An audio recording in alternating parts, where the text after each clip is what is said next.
Student, আমি Swapna. ABC coaching সেন্টারে তোমাদের সকলকে স্বাগত। আজ আমরা শুরু করতে চলেছি অষ্টম শ্রেণীর ভূগোল বিষয় রায় মার্টিনের দ্বিতীয় পর্যায়ক্রমিক মূল্যায়ন 2026-এর 6 নম্বর সেটটি। চলো শুরু করা যাক। সঠিক উত্তরটি নির্বাচন করো। 1-এর 1। পৃথিবীর সমস্ত প্রাকৃতিক চালিকা শক্তি হলো বি সূর্য।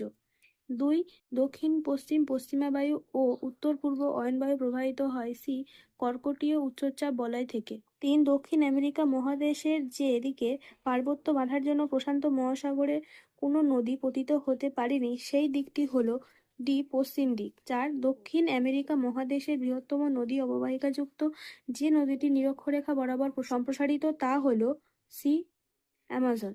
5, পৃথিবীর যে অরণ্য অ্যানাকন্ডা সাপ, ট্যারেন্টুলা, মাকড়সা, মাংসাশী পিঁপড়ে, রক্তচোষা, বাদুড়সহ ভয়ঙ্কর দুর্ভেদ্য কাঁটাঝোপ ও জঙ্গলে ভরা তা হলো বি সেলভা। 6, পৃথিবীর শ্রেষ্ঠ গম রপ্তানিকর দেশ হলো এ আর্জেন্টিনা। নিচের প্রশ্নগুলির উত্তর দাও। 2-এর 1, বজ্রবিদ্যুৎ সহ বৃষ্টিপাত হয় যে মেঘ থেকে তাকে কি বলে? বজ্রমেঘ। 2, সাধারণত মেঘে জলকণাগুলির ব্যাস হয় মোটামুটি 0.02 মিমি। 3, 1501 খ্রিস্টাব্দে কে উত্তর আমেরিকা আবিষ্কার করেন? Amerigo Vespucci. 4, উত্তর আমেরিকা ও দক্ষিণ আমেরিকা মহাদেশকে সংযুক্ত করে রেখেছিল যে সংকীর্ণ ভূখণ্ডটি তার নাম হলো পানামা জোজো। 5, পঞ্চহ্রদের মধ্যে বৃহত্তম মিষ্টি জলের হ্রদটির নাম কি? সুপেরিয়র। 6, যে নদী উত্তর আমেরিকা দক্ষিণ দিকে পাখির পায়ের ন্যায় বদ্বীপ সমভূমি সৃষ্টি করেছে তার নাম কি?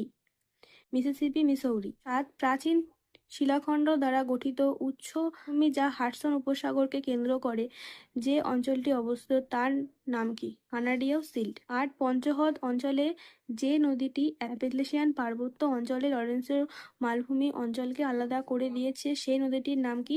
Saint Lawrence.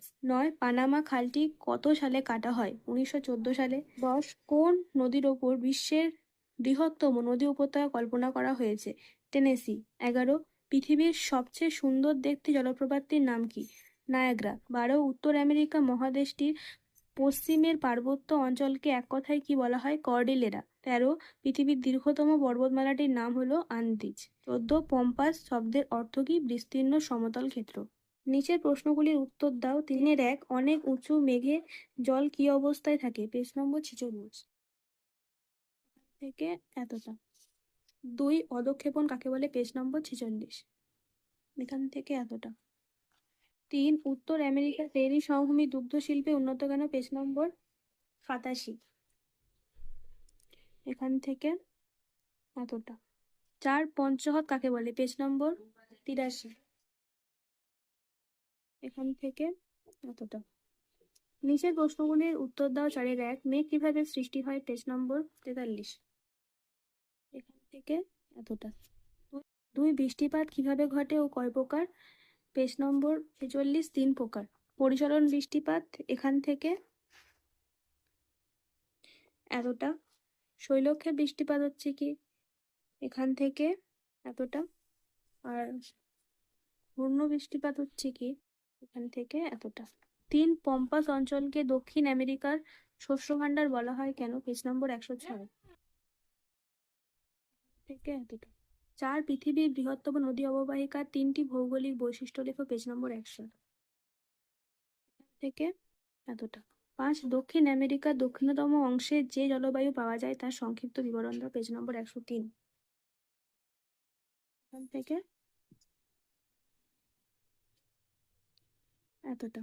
নিচের যে কোনো দুটি প্রশ্নের উত্তর দাও। 5-এর 1, পশ্চিমা বায়ু কাকে বলে? এর শ্রেণীবিভাগ ও বৈশিষ্ট্য আলোচনা করো। পেজ নম্বর 35 এখান থেকে এই আঁকাটা আর এখান থেকে এতটা। 2, মৌসুমী বায়ু বলতে কি বোঝো? এর সংক্ষিপ্ত পরিচয় দাও। এখান থেকে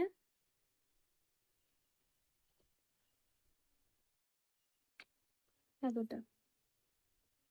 3, অয়নবায়ু কাকে বলে? এর শ্রেণীবিভাগ করো এবং বৈশিষ্ট্যগুলি আলোচনা করো। পেজ নম্বর 34 আর 35 এখান থেকে পরের পেজে এতটা। আর এই আঁকাটা পেন্সিলে এঁকে দিতে হবে। তার চেরিপুঞ্জি ও শিলংয়ের মধ্যে দূরত্ব কম হওয়া সত্ত্বেও দুটি জায়গার মধ্যে বৃষ্টিপাতের পরিমাণগত তারতম্য হয় কেন? পেজ নম্বর 47। এখান থেকে এতটা।